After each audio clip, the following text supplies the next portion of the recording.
Today, I want to talk about one important part of an EV: batteries. Batteries. What does a battery do in an EV? Battery stores electrical energy that is used to drive an EV. So, there are various forms and various configurations of batteries when it comes to electric vehicles. And there are different cell designs and cell manufacturers that are there. Every person and every manufacturer had they choose to put those cells together to achieve the outputs that they want.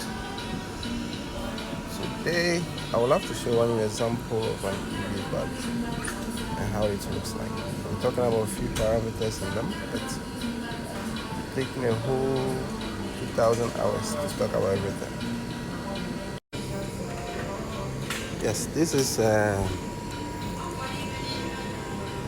battery pack.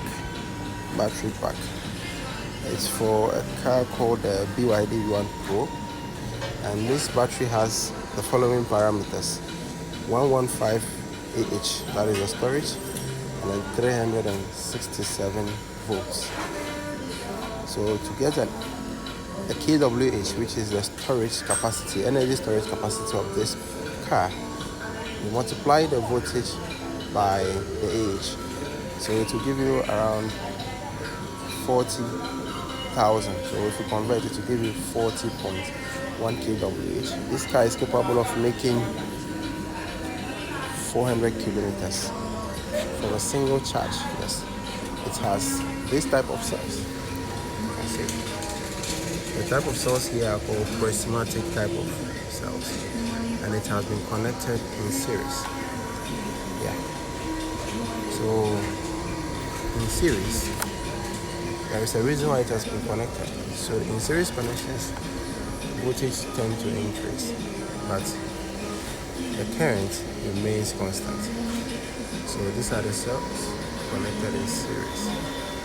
Yes. In a battery, there is a device called a battery management system. These are the battery management systems. So in this battery, they have this. They call them BIs. BYD calls them BIs. That is the original OEM. You have 1, 2, 3, and 4 BIs for the main battery management system controls. These components, their major job is to keep tabs on every cell, every individual cell here, measuring their temperature, their voltage, and the energy storage, checking tabs on them during the discharge method, and then measuring the quantity of current that is needed, helping the BMS to meter the current should the motor to run. Another thing is they check the temperature of every cell to make sure they are in good condition. Because overcurrent is problem.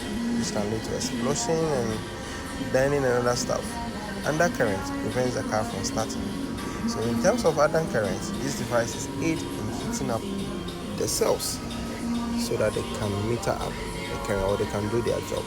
There are about 10 different models in this pack, because the cells have been connected to make a model, and the models have been connected to make a pack. Now, 10 different models making 100 cells in this pack. So from 100 cells, you can actually achieve a very high output. This has been an increment or increase in technology, because gone are those days that BYD and Co have to make one pack with about 1,000 to 2,000 cells. But these days, they try to limit them to a fewer cells, which can actually give more efficiency and more output and more range than those days. So from the start, I made it clear there are different configurations. This pack actually have a problem, which we are actually diagnosing. It's not easy to diagnose batteries, but it's one of the jobs that we have tend to do. And yes, I have a lot to talk about, so keep tabs on the videos, and the time I have is limited, so watch everything, okay?